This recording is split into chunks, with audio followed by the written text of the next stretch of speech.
ভগবান, এটা আমি কি করে ফেললাম? আমি কি করি? কে বাঁচাবে আমাকে? এত বড় গন্ডগোলটা আমি কি করে করে দিলাম? না না না না না, আমাকে নিজেকে বাঁচাতেই হবে। কিন্তু কে বাঁচাবে আমাকে? মিতুন?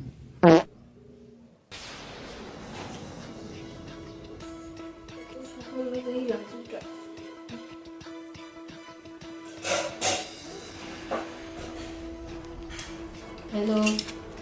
হ্যালো মিতুন, তোকে আমাকে হেল্প করতে এখানে একবার আসতেই হবে। আমাদের গোলমাল অ্যাপার্টমেন্টের একদম পিছনের দিকে। কি হয়েছে? এটা কি এত সকালবেলা কিসের জন্য ফোন করছিস? মিতুন, আমার কথাটা একবার শোন। আমি একটা অনেক বড় প্রবলেমে ফেসে গেছি, এখন তুই আমাকে বাঁচাতে পারবি। আমি একটা মার্ডার করে ফেলেছি। আমার মাথা চাটার জন্য ফোন করেছিস তুই এত সকালবেলা? দেখ, অত ডিটেলে আমি তোকে এখন বলতে পারছি না। তুই প্লিজ যত তাড়াতাড়ি সম্ভব, এখনো অবধি কেউ ওঠেনি, সেরকম সকাল এখনো হয়নি, জাস্ট ভোর 5টা বাজছে, তুই তাড়াতাড়ি করে চলে আয় আর আমাকে প্লিজ বাঁচা। আচ্ছা ঠিক আছে ঠিক আছে, যাচ্ছি। কত এরকম কেস সামনেছি আমি, যাচ্ছি, দাঁড়া। আসছে না কেন? কখন ওকে বললাম আসতে? তুই এরকম মাথায় হাত দিয়ে বসে আছিস কিসের জন্য? তোকে আমি সেই কখন ফোন করেছি। আরে আমি আছি তো, আমি থাকতে তুই চিন্তা করছিস? দেখ, এরকম কেসে আমি আগে কোনোদিনও ফাঁসিনি। আর সব থেকে বড় কথা, এই পুরো গোলমাল অ্যাপার্টমেন্টে আমার একটা নাম আছে।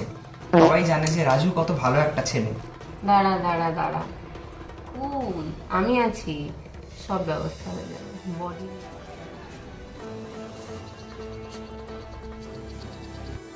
এটাই হচ্ছে লাস্টটা।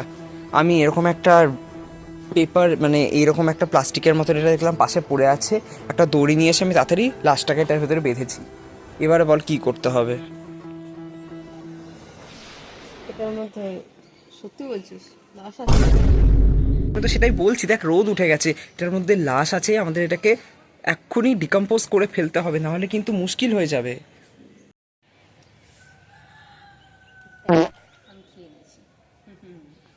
এইটা দিয়েই আমরা বডিটাকে ভালো করে আবার প্যাক করব, তারপর ঠিকানে লাগিয়ে দেবো।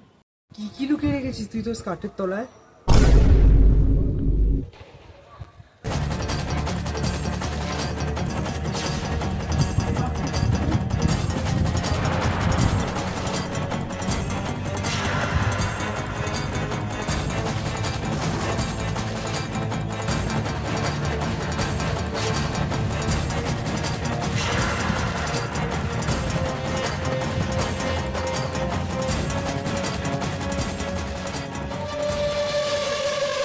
শিওর তো মিতুন?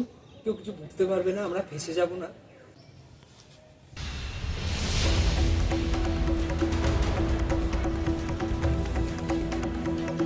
পাচ্ছি, এটা খুব ভারী মিতুন, এসে ধর। ভারী হয়েছে। এটা হাতেও ধরতে পারছি না।